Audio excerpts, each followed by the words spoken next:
The title might suggest that the movie is a sports film, but as I was watching it, it felt more like a character piece, kind of like a long goodbye, honestly. Where did the idea for the story come from? Well, I'm so happy you said that because it's not a boxing film. It's a film about a boxer. It is a character piece, absolutely through and through.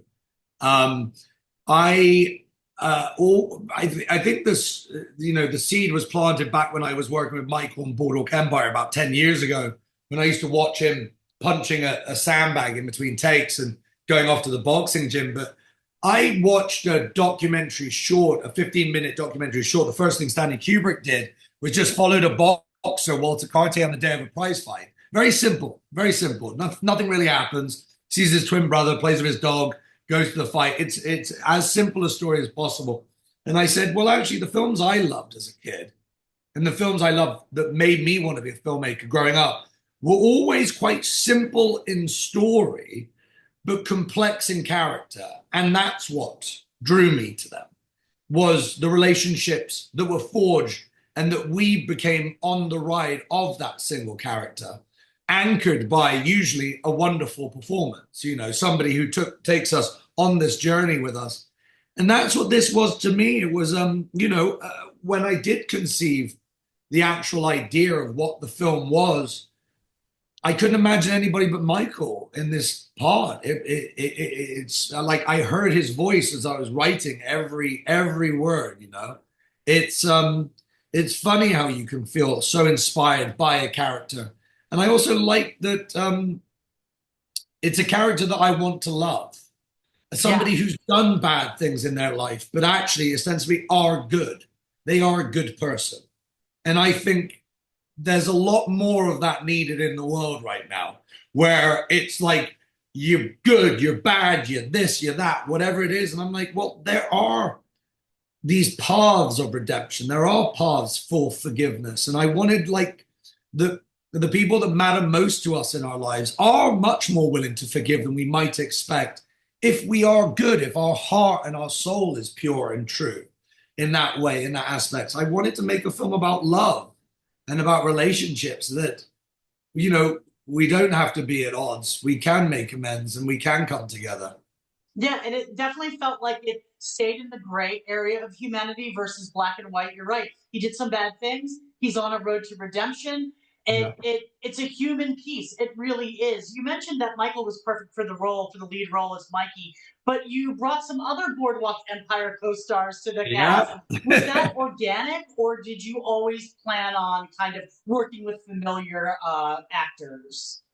Well, I mean, I've just had such a. I remember my boardwalk years so fondly, and I really see it as a bit of a sort of starting point in my career. I think my career changed from boardwalk, and some of those wonderful actors I had the experience of working with over a long period of time.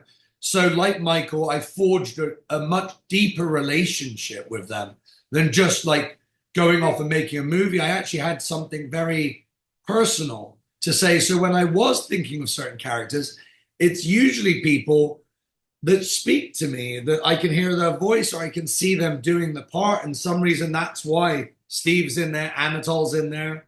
Ron, I worked with many years ago. I was lucky enough to work with Joe on The Irishman, and John Magara I worked with on Not Fade Away. It's all people that I have personal relationships with, and I can imagine only them as these characters.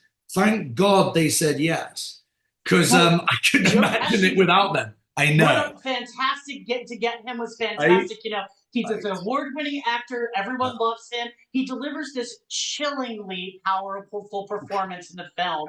Yeah. He's in actually two parts, but I won't give it away. But the Yeah. one scene is chillingly just so powerful. The scene between him and Michael Pitt, where there's just so much emotion conveyed between the two of them, it was unforgettable. I got chills. How Oh. did you approach directing that moment, and how did you convince Joe to come and be a part of this? Because this role is very different than his usual characters. It's very interesting because Joe, as you know, it's like landing the white whale. It's like the Right. absolute sort of like holy grail of actors who doesn't do anything. So I actually heard him sing because that's his voice. That's him singing on the album. Really, on the That's his album? real voice. That's why I wrote it Wow. for Joe. I needed an actor who had a history that their reputation almost precedes them, because you needed to imagine them. Because when you find him in the state he's in, suffering from dementia, my gran suffered from dementia, and I remember music used to pull her back in the room. She had these moments of lucidity when she'd hear a song. She'd suddenly remember the words, and you'd have her for a second. Mhm. And I really wanted, when I heard Joe's voice, I said, well, what if he doesn't speak, but you hear him sing? And that's what pulls him back in the room. And at that one moment when his voice comes back, all of those emotions wash through him, wash over him, and you can see it in his eyes. And talk about power of just presence In the alone. silence was I the brilliance of that in scene. I mean unbelievable. And it's truly like watching a master.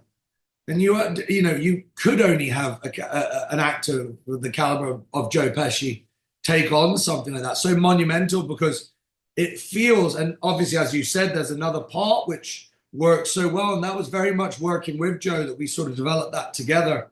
But it was the film wouldn't have happened if Joe didn't say yes. He was pretty much our guarantor.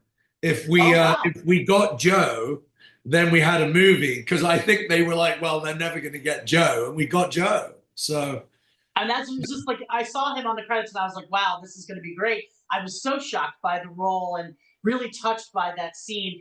yeah, But part of the film, we talked about it not being a sports film, but there is a match at the end of the film, a fight absolutely. between boxer Flanagan and or boxer the champ Flanagan and Fletcher. Yeah. The fight is a one that viewers can kind of cheer for at the end. What went into preparing Michael for that role? He's fit, obviously, but there's there's great moments of boxing at the end No, of that. it's a very, very, you know what, that absolute kudos to Michael. But Michael's a wonderful actor. I mean, he's also a Really great wonderful. boxer. He was, he's of the sense, if I'm playing a boxer, I'm not going to train choreography. I'm actually going to train as a boxer, and has been training for many years. But for the last year before we made the movie, he was in their gym every day training as if he was training for a fight. And they did, because we only had a day and a half to shoot the boxing scene.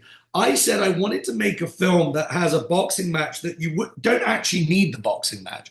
The boxing match is almost like the icing for this, Yes, because I wanted us to go through the life. I wanted us to earn the fight. Sometimes you see these fights and they're so gratuitous and they're so quick, and we haven't earned the fight. So people who don't like boxing or don't like boxing movies, they go and they go, oh, I don't want to watch that. It's like I haven't earned it. But for some reason, people who can't bear boxing, who never want to watch it, get to the fight and somehow they're in Mikey's corner and they're cheering along like the rest of us, because we've gone on this journey where we've developed the character in such a way that we feel like he's earned his time in the ring as a absolutely. character, not as just a boxer.